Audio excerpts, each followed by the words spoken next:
Hey guys, Jordan here. In this video, I'm going to be talking about whether you should consider being an exclusive photography provider for a sole customer or leaving yourself open to others. So let's get into it.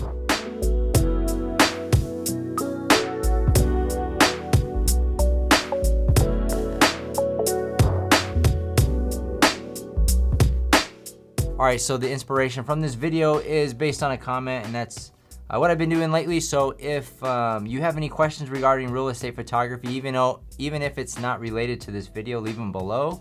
I just might answer it. So today's question, actually before I get started, if you're into real estate photography and you're just landed on my content, make sure to subscribe because that's all I talk about on this channel, and I put out content consistently. So let's get over here. So Jeep TJ Wheelan, so I made a video that said working exclusively with a particular customer, right? So some people want you to work with them exclusively and none others. So you gotta kind of look at, look at some different variables. But anyways, let's get into his comment. So he says, as a new real estate photographer, I would consider this for 1 year max, provided that I'm guaranteed an agreed amount per week. Otherwise, no deal. This might be beneficial for the photographer and realtor if they are both newbies or relatively new. I'm finding it very difficult to crack this area I'm living in. So many snooty realtors and brokers to deal with. Definitely has a lot of variables. However, I would welcome the job security of not having to seek multiple realtors for steady work, but that's just me. Yeah, honestly, this is a great comment, and definitely some things to consider, right? So if you're transitioning from like a 9-to-5 job and you want to get into real estate photography, and you can make that transition much smoother if you can go with somebody that you'll have some type of income security, right? If they commit to you a specific amount every week, regardless if they send you 1 or 10 properties to shoot for that week. So I think this is probably only common for those bigger teams. And now looking back, we've actually lost some of our team members in the past where some of our customers had recruited them. Obviously, we don't have those issues anymore, but early on you do some things that aren't, you don't cover all your bases, which is something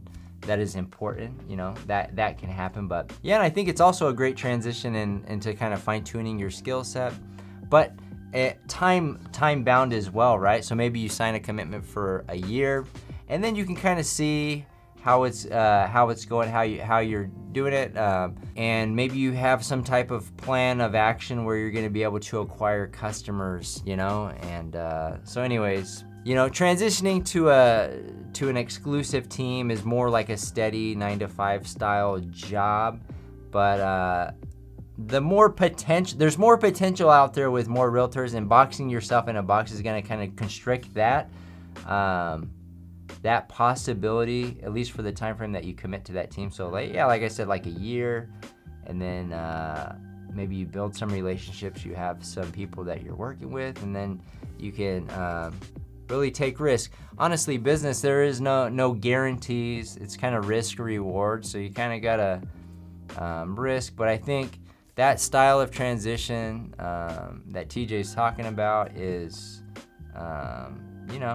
potentially smart for somebody new and they don't know what they're doing. Instead of going from a 9-to-5 making an X amount per week to 0, and you're starting from 0, and maybe you don't have a buffer or a savings account or something that will last you a good 6 months. I would probably give yourself a good 6 months to get some sustainable success, because you will need multiple real estate agents unless you get lucky and you land on a real estate team or something that does significant business in your area. So anyways, some great points to consider, especially for new real estate photographers. Now I will say, once you get your feet wet, you're out there, you get 1, then you get 2, then you get 3. You can start to build momentum, and then you're not so focused on, man, I don't have any money to pay my bills, right? So once you get beyond that, then it's just, it's a lot of fun.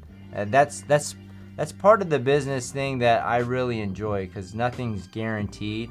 But you work hard, you build relationships, you deliver a great customer experience. There's infinite amount of upside in that side of the business. So anyways, that's going to do it for this video. If you got value out of it, hit the like button and subscribe, and we'll see you guys on the next one.